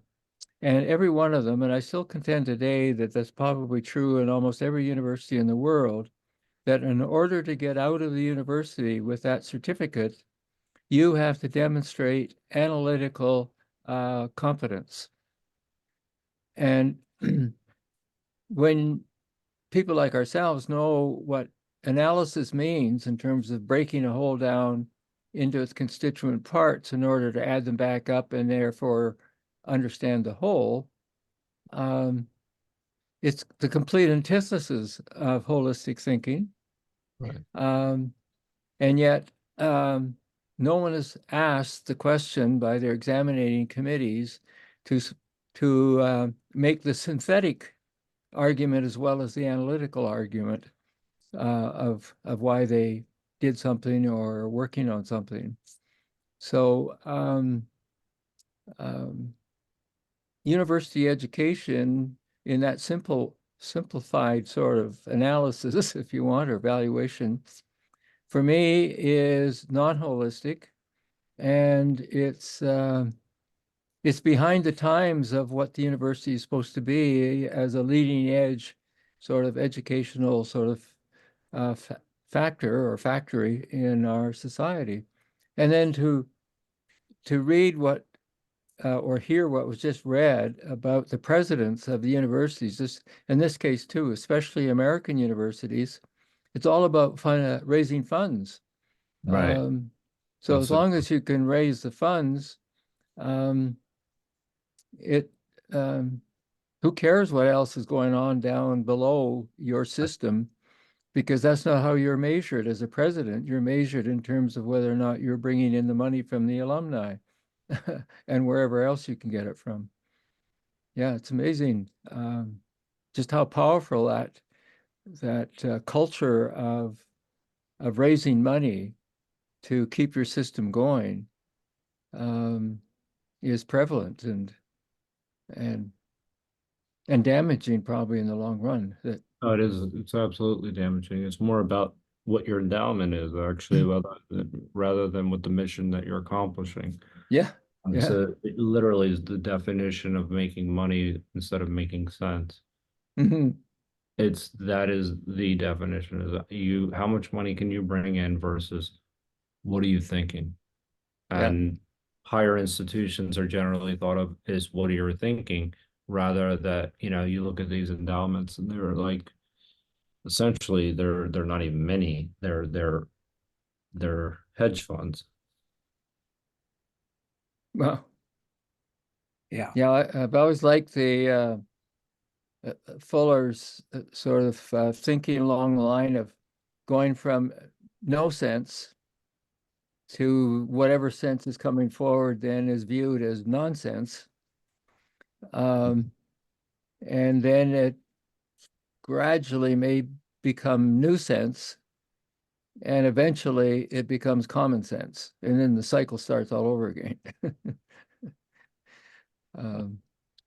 But there's something even deeper now, is that the universities, there are polls to suggest, specifically more along one party than the other, that a college education or that universities are actually doing more harm than good.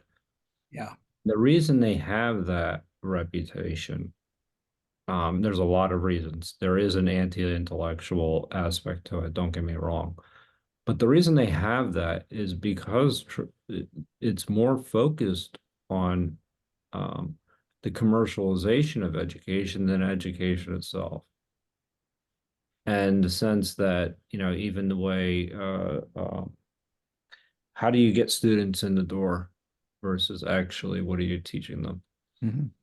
And Yeah. so that and there's this blind confidence that we have that ultimately it will backfire, because at some point, when college education doesn't necessarily provide the return that people are expecting, then they turn on the universities.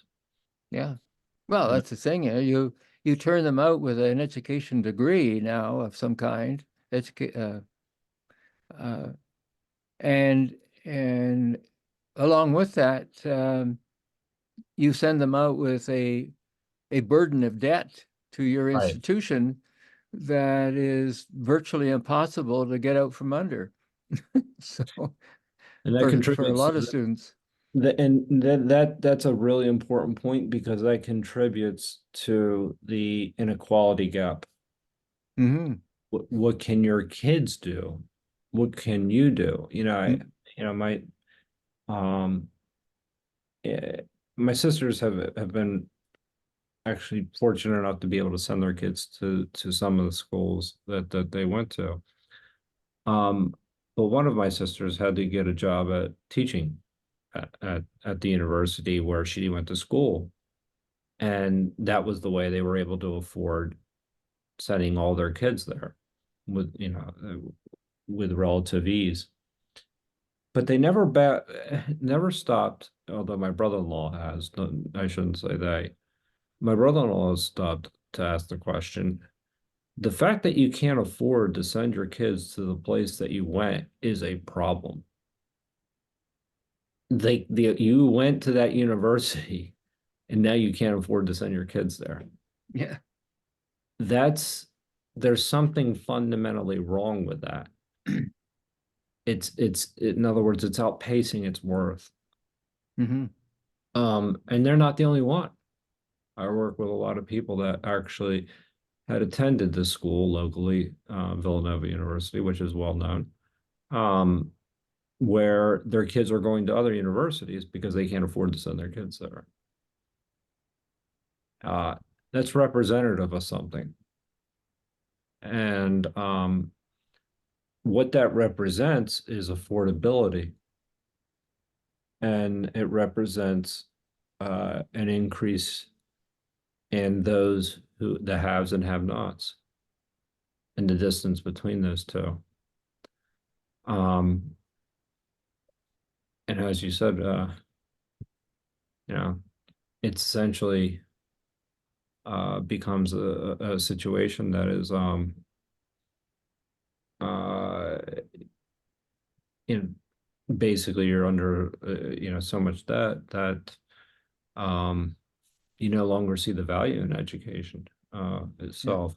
I mean, there's a lot of issues with it, but it contributes to income inequality. That's the bottom line. Yeah. And it's about time to wrap it up. Just one more thing regarding this is that we talk about diversity and education. They just did a survey, and you guys have probably heard this about diversity and freedom of speech, and they rated like the top 50 schools in the country, and Harvard was number 50 as, in other words, it had the least diversity and the least freedom of speech. And so, and then with these recent Palestinian things that went on there, the demonstrations and how the president of the school didn't do anything, that president's probably going to get fired. And right now, what's happening is hopefully is that universities are starting to look and say, okay, we've been pampering these students so much, giving them exactly what they want to hear. When are we going to give them a real education and bring in that nuance that Richard's talking about, where it isn't so easy to take freaking sides, you know? So we're just in a crazy, crazy time. And here's Buckminster Fuller, 1985. Nobody's listening because it doesn't apply. It's not that big of a deal. Wow. That's kind of my takeaway. Richard, how are you feeling, and what's your takeaway? Is this a good time for you to plug in and just? Yeah. Well, let me say one thing. It's maybe kind of off topic right now, but it was just hitting me now as we were talking about, you know, how old we were in the 60s and that sort of thing. And you said that you were born in 1946, Yeah, and your birth month is what month? January 20th. January 20th. Okay. Because all of a sudden it hit me. My younger sister was born in 1946. Her birthday was February the 7th, so it's only about 3 weeks apart. Yeah. And she unfortunately passed about 10 years ago, next year. So I just realized that you've become my new kid sister. Uh, Cool as that. yeah, how's that for a takeaway? Yeah. It's Very and yeah, it's well, anyway, it's the takeaway is again being taken with the kind of readings that we went through today, even though I could say, well, I read them before several years ago, but I probably couldn't remember one word of what I read.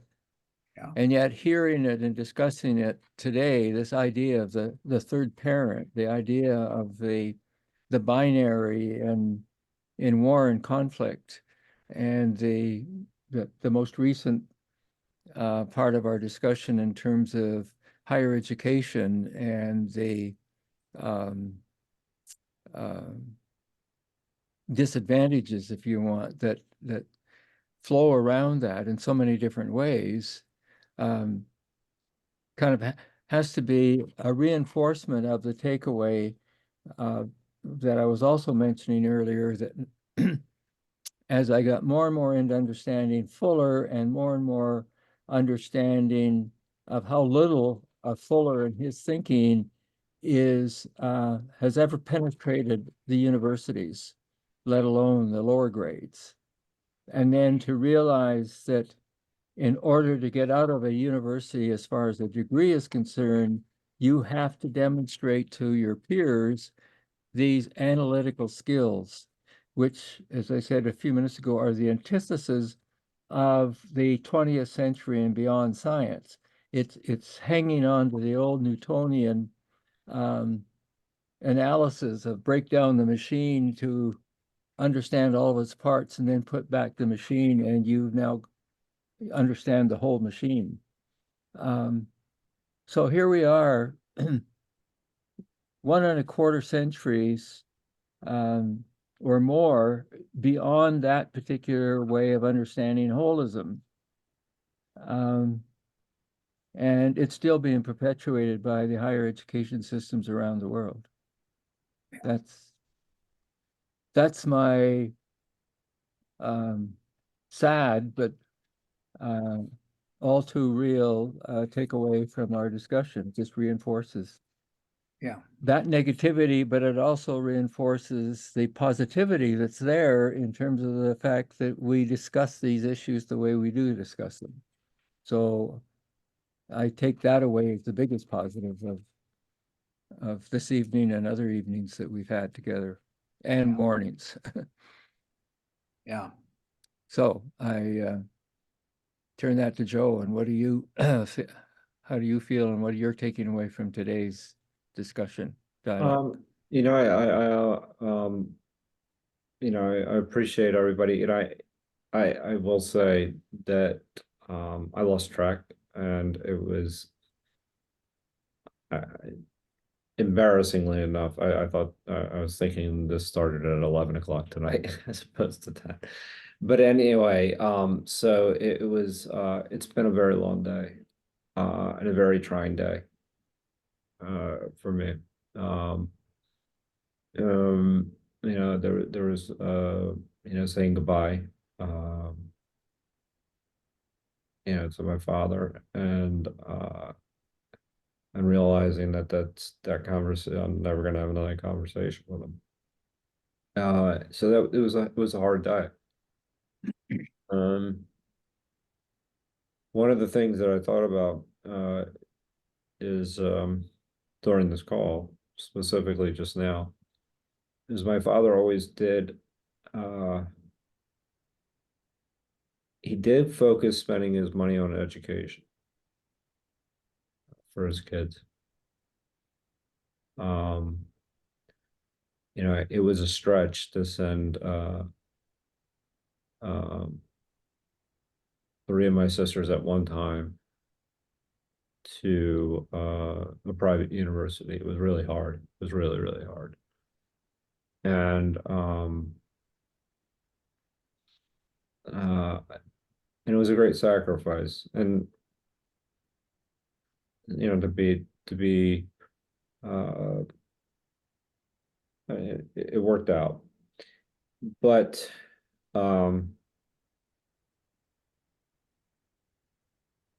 there was an element of focusing on education and not necessarily meaning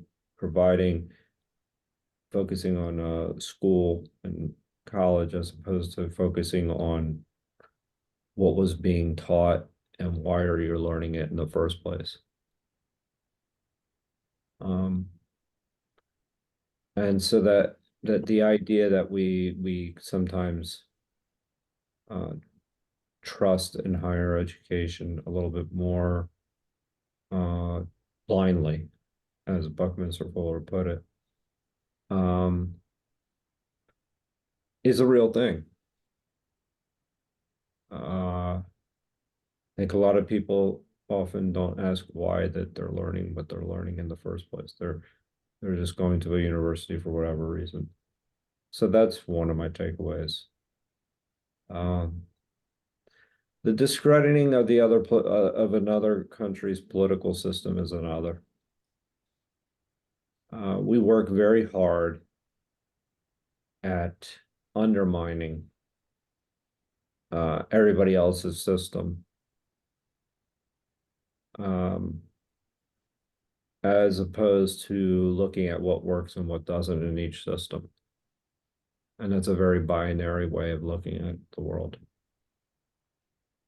I'm not saying that what works in one country will work in another. I'm not making that claim at all. But I think we spend so much energy and time discrediting the other system that we overlook solutions to our own problems. Which brings me to the third point, which is, Bucky was talking about ephemeralization within the defense sector. Where we focus our energy, and that's where we're, essentially what we're going to result in, is that you focus your energy in weapons, and you're going to more than likely end up with war. I'm not a pacifist to say that nothing, that there's no defense department needed, but there certainly isn't to the point where you're spending 10 times more than, or more than the next 10 countries combined. Yeah. So that's where our priorities are. Yeah. So anyway, that's my takeaway. Steve, how do you feel? What are you taking away from today? Well, it just boggles my mind. This is written like in 1985, and I know that there are current physicists who are complaining that since about the 80s is when the physics departments and all of the grants money started getting politically controlled. And so people who were doing side projects that had a lot of hope because they weren't mainstream or endorsed by this particular person, they weren't supported. And Eric Weinstein is the guy who's now screaming and yelling about how he invented a theory of a unified theory of everything using manifold theory, which is very similar to Buckminster Fuller, and was quashed. And then 15 years later, his instructor, his advisor, who he presented the paper to, presented that paper. I mean, geez, there's just so much, this goes back to this employment problem, this money problem, because one of the things I've studied a little bit about is about imaginary numbers and how the invention of imaginary numbers was controlled for 100 years by somebody who was afraid to lose their job as the head mathematician in Venice. I mean, and so he wrote up these secrets, and then when he died, they died with him, and they had to go do research. One guy who was an MD who didn't care whether he lost his job in mathematics or not, tracked down relatives of the guy who'd done it and found that some relative had some paper that made some note, and they rediscovered the theory of imaginary numbers that could have been lost for another 100 years, because of the financial interest, because of greed and wanting to preserve their reputation. My gosh, mind-boggling. So let's hope we're all going to get going, and we're going to have a new year, a good new year, and our depth and understanding of what Bucky saw in 1985 and how it's coming to absolute fulfillment more dramatically than he ever thought possible. Let's carry this and be warriors of love and carry this message into the new year. Just blessings to every one of you. I'm just so grateful for you guys being on the call, and special blessing to you, Joe, as you enter this next phase of caring for your mom and, own your angelic self, my friend. Don't be impatient on yourself. There's nothing you have to do except maybe preserve your reputation. Yes. Which is, And that's a big enough task. that's exactly right. Believe me, that is a complete. I was being sarcastic. It ought not be a battle, but it is. I was totally sarcastic. Screw your reputation. Your heart will win. Let your reputation be what it is. Okay. And as a Stoic, it's something I don't control. Okay, good. So Happy New Year to everybody. take care. Happy New Year. Bye-bye, everybody. Bye now. Bye.